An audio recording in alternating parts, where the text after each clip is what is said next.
اس کے علاوہ معین شخص ہوگا دجال. یہ معین شخص جو دجال ہوگا اس کے بارے میں بھی ایک تو بالکل متفق علیہ چیزیں ہیں. نمبر ایک کہ وہ شخص ہے، قطعی ہے، یقینی ہے، اس کا حلیہ بھی حضور صلی اللہ علیہ وسلم نے احادیث کے اندر بیان کیا. دوسری بات یہ کہ اس کے ہاتھ میں قوانین قدرت، گویا کہ تسخیر کائنات گویا کہ نقطۂ عروج کو پہنچ چکی ہے. تمام اختیارات الہی تقریباً اس کے ہاتھ میں آ چکے ہوں. جو بڑے سے بڑے معجزے اللہ تعالیٰ نے نبیوں کو دیے ہیں وہ معجزے کر کے دکھائے گا. وہ مردہ کو زندہ کرے گا، مردہ لوگوں کی افواہوں کو لے کر آئے گا، ان کی روحوں کو، اگرچہ جھوٹی روحیں ہوں گی، وہ شیاطین جن ہوں گے جو ان کا بھیس بدل کر آئیں گے، لیکن یہ کہ وہ لوگوں سے کلام کریں گی. یہ اسپرچولیزم جو اپنی انتہا کو پہنچا ہوا ہے یورپ میں اور مغرب میں، یہ در حقیقت اسی کا ایک مظہر ہے. وہ کھلے بیابان کو کہے گا جہاں بالکل ڈٹیل جو ہے وہ صحرا تھا، گل و گلزار کر دے گا جب چاہے گا. جب چاہے گا جہاں چاہے گا بارش برسائے گا. فاصلہ اس کے لیے بے معنی ہوگا.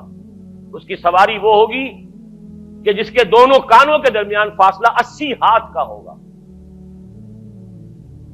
یہ سارے جو آج آپ کی اس ٹیکنالوجی کی جو انتہا جا رہی ہے اور جدھر جا رہی ہے، اس کو اچھی طرح سمجھ لیجیے. آج سے 100 سال پہلے شاید انسان ان چیزوں کا تصور نہ کر سکتا. وہ کوئی سواری ایسی بھی ہو سکتی ہے جس کے دو کانوں کے درمیان کا فاصلہ جو ہے وہ 80 ہاتھ کا ہو. آپ کے یہ سارے جیٹس جو ہیں وہ کیا ہیں؟ ان کے رڈارز جو لگے ہوئے ہیں، دونوں کان ہیں ان کے. اس کا ایک قدم اگر مدینے میں ہوگا تو دوسرا بیت المقدس میں ہوگا. اس کی آواز پوری دنیا میں سنی جائے گی. سنی جا رہی ہے کہ نہیں؟ یہ ساری قدرت، ساری قوتیں، تسخیر کائنات کلیتاً ایک آدمی کو چیر کر دو ٹکڑے کرے گا، دونوں ٹکڑوں کو علیحدہ کرے گا، ان کے درمیان چلے گا اور پھر ان دونوں کو جوڑے گا اور کھڑا کر دے گا. احادیث میں ساری موجود ہے. سرجری جدھر جا رہی ہے کوئی عجب نہیں کہ وہاں تک آدمی پہنچ جائے.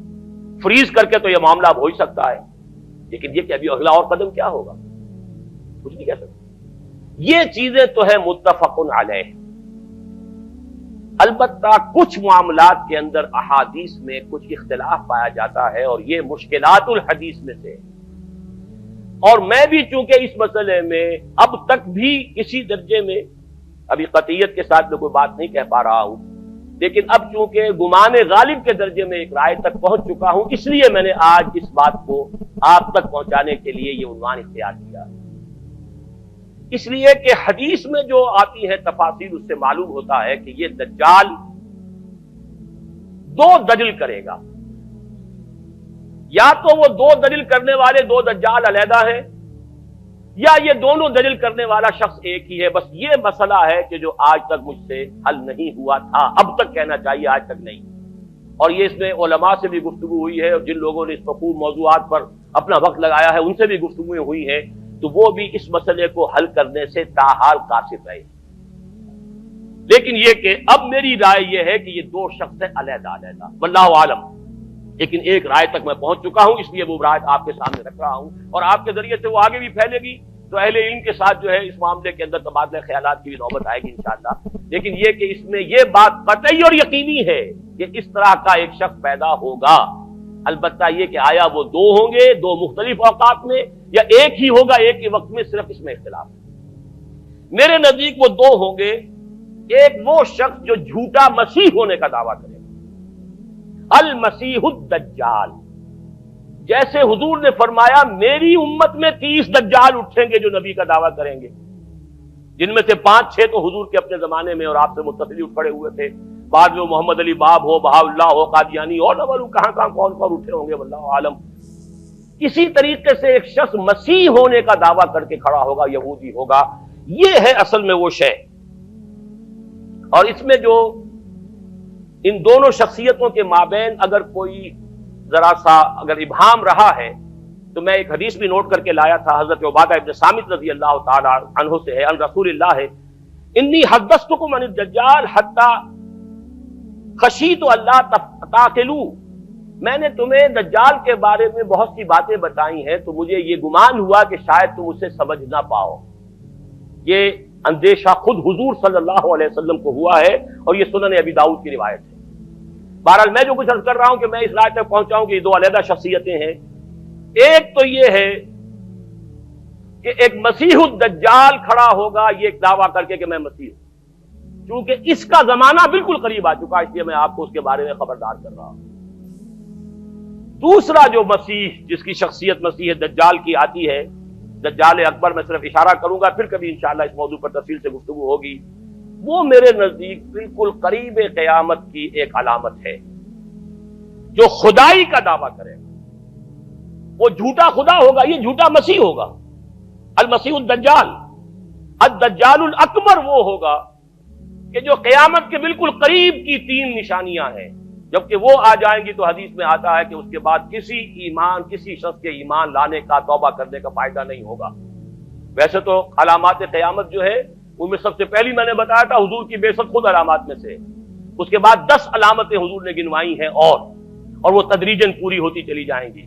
آخری علامات کے لیے حدیث سن لیجیے، عن ابی ہریرہ رضی اللہ تعالی عنہ قال قال رسول اللہ صلی اللہ علیہ وسلم ثلاث اذا خرجنا لا ينفع نفسا ایمانا لم تكن آمنت من قبل او کسبت فی ایمانها خیرا، طلوع الشمس من المغرب وخروج الدجال ودابۃ الارض۔ تین نشانیاں وہ ہیں کہ جب وہ ظاہر ہو جائیں گی تو پھر کسی کا ایمان لانا مفید نہیں ہوگا جو پہلے ایمان نہیں لایا تھا، یا جس نے اس سے قبل اپنے ایمان میں کچھ اعمال صالحہ کی کمائی نہیں کی تھی۔ یعنی گویا کہ توبہ کا دروازہ بند ہو جائے گا۔ جیسے جب موت کے آثار شروع ہو جاتے ہیں تو توبہ کا دروازہ انسان کے لیے بند۔ اب جب موت کے آثار شروع ہو گئے اب توبہ کرنا فائدہ نہیں، اس سے پہلے توبہ کا دروازہ کھلا ہوا، معلوم یغرغر، جبکہ وہ موت کے آثار شروع ہو جاتے ہیں، گھنگرو بولنا شروع ہو جاتا ہے، معلوم ہوتا ہے کہ اب جا رہا ہے، اب توبہ بیکار۔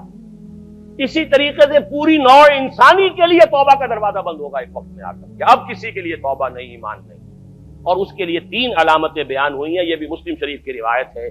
آپ نے فرمایا 3 چیزیں وہ ہیں کہ جب وہ ظاہر ہو گئیں تو پھر کسی کا ایمان لانا جو اس سے پہلے ایمان نہیں لایا تھا اور اپنے ایمان میں اس نے کچھ اعمال صالحہ کی کمائی نہیں کی تھی، اب قتل مفید نہیں ہوگا اس کے لیے ایمان لانا۔ وہ 3 نشانیاں ہیں، طلوع الشمس من المغرب، سورج مغرب سے طلوع ہوگا، نظام شمسی میں کوئی اختلال ایسا ہوگا کہ جس سے سورج بجائے مغرب سے نکلے گا، وہ خروج الدجال ودابۃ الارض، ایک زمین سے کوئی چوپایا برآمد ہوگا، بعض احادیث میں آتا ہے کہ مروہ کے قریب سے وہ برآمد ہوگا جو گفتگو کرے گا انسانوں سے، کہ بالکل خرق عادت، یعنی وہ چیزیں کہ جن کا کوئی تعلق اب اسباب جو ہے دنیا کے ان سے کوئی تعلق نہیں ہے، کوئی فزیکل لا سے تعلق نہیں ہے، وہ بالکل معجزے ہوں گے، خرق عادت ہوگا۔ اور خروج دجال، وہ دجال جو خدائی کا دعویٰ کرے گا، اور حدیث میں آتا ہے کہ بہت کم لوگ ہوں گے کہ جو اس کے سامنے رک سکیں گے، اکثر و بیشتر جو کمزور ایمان والے لوگ ہوں گے وہ اسے خدا تسلیم کر کے اس کی پرستش شروع کر دیں۔ میرے نزدیک یہ آخری چھلنی ہوگی جو لگائی جائے گی اہل ایمان کو